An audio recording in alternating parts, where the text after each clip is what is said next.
like the last 2 years, you've been, sort of digging yourself out of this hole. You're on flat surface now, so to speak.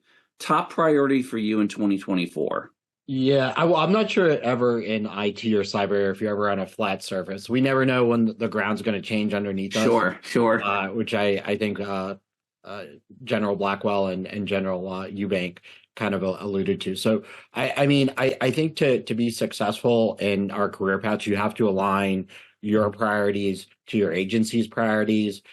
So right now we are very tightly integrated. I'm very happy to say that Director Easterly and the Deputy Director here, they really make the CIO's office part of the mission and make sure that we're getting the right resources that we need and that we are integrated across the agency. And that wasn't previously something that happened in the NPPD days or the early days of CISA. So I'm very fortunate that we have that kind of tie back to our front office and agency leadership.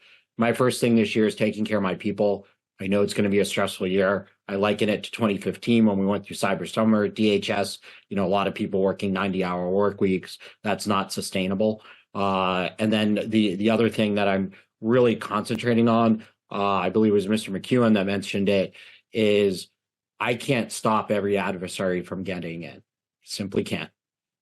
It's how you deal with it afterwards, and how you detect it, how you respond. Do you know your data?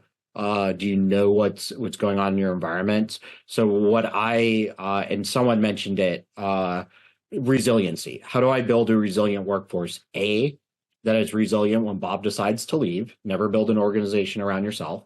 And B, that my team can get the time off. No one's, because we all did it. Like I did it when I was technical. I'm going to work that 24-hour shift, fix this problem, going to be the hero.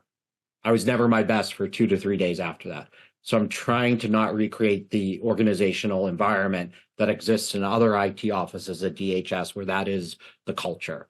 So we're trying to do something a little bit different here. I'm hoping that I'm going to be successful. I will fail sometimes. We had a 24-hour shift yesterday because we had to, but I want to make sure that we respond better than maybe we had done in other parts of DHS or anywhere. It's a systemic problem that we take care of the people after the event.